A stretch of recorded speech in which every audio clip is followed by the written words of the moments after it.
Hi, Coach Fenz here with another Friday Tips with Fenz down here at the Watts Factory, the nerve centre of FTP training down in Narrow, New South Wales. So what we're going to look at today and have a quick chat about is time trialling, and primarily the pacing within a time trial. There are many different ideas and philosophies around the pacing strategies for individual time trials against the clock, and each different environment, each different course that you are competing your time trial on has a different way of attacking or approaching it.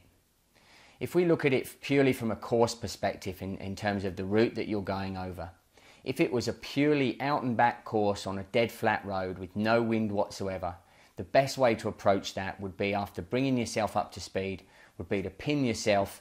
If it was an hour-long time trial, say a 40k time trial, would be to pin yourself at around FTP and to maintain that steady state FTP 100% for the duration of the ride. The reality of it is that very rarely is there no wind, very rarely is it a dead pan flat course out and back. Often there are climbs, there's headwinds, crosswinds, etc, etc. And these throw a huge amount of different variables into how we would apply the power to the pedals to move us forward over different sections of the course. So firstly, understanding the weather conditions for the day are super important. Secondly, understanding what you're capable of doing in terms of applying above threshold and how many times you can go above threshold in a certain given duration of time and still recover to maintain a good pace on the way back. So for instance, we may go out into a block headwind on a 20k course, and it may be 10k straight out into a block headwind and 10k back. Now, if you went out on your standard philosophy of going out at threshold, the reality of it is your outward leg would be pretty slow. Your return leg with the tailwind, you might be able to produce a little bit more than threshold, but unlikely with the tailwind. You'd be struggling to maintain the pace and keep on top of the gear because you'd be spinning out. So reality of it is you may finish with around a 0.95 to a point or 1.0 in terms of your intensity factor, and you may have done the time trial at 100%, but it's been slower because your application of power against the headwind meant that you didn't do that headwind section fast enough. Therefore, in something like that first 10k, we may look to maybe go at 100 to 105%. Apply slightly more power on the pedals on the way out, meaning that you cover that distance that little bit faster than you would, and therefore you can then still maintain that 95 to 100% on the way back with the tailwind and actually have done a faster time. Things get more and more complicated when we start to add hills into the equation. Hills, again, we tend to go slowest up because of the nature of the climb. For instance, a 3-4% climb on a time trial, you may spend for a 400 or 500 meter section a fair bit of time getting up that.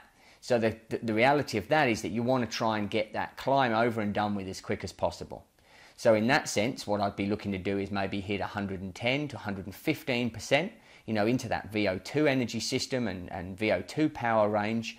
Really try and keep in position, keep aero, as long as you're above sort of 20, 22, 25k an hour. Keep in the position, nail the climb, bring it up to speed over the top, and then if there is a little recovery period or a little downhill on the way after the climb, use that to, once you've brought yourself back up to speed and you're 45 plus kilometers an hour, 40 plus kilometers an hour, use that to have a little micro rest.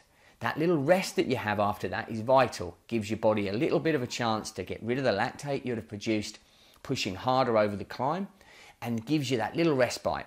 Means that then when you get to that next little rise, you can overpower that again, okay? Don't be afraid of actually getting super aero on the downhill and not applying as much power.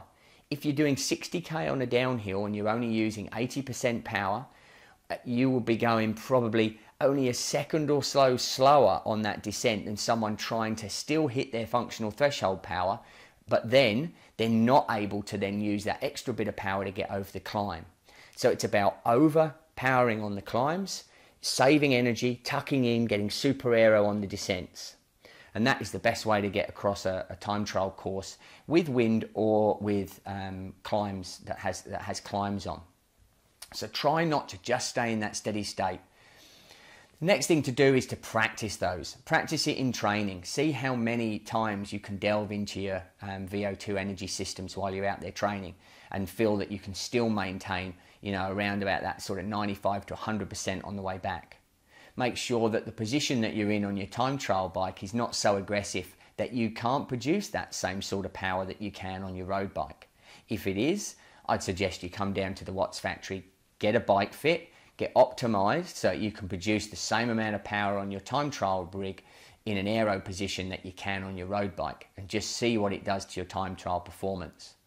There's a lot of great time trialists, a lot of national champions, a lot of state champions that we've directly helped to be very, very fast across a time trial.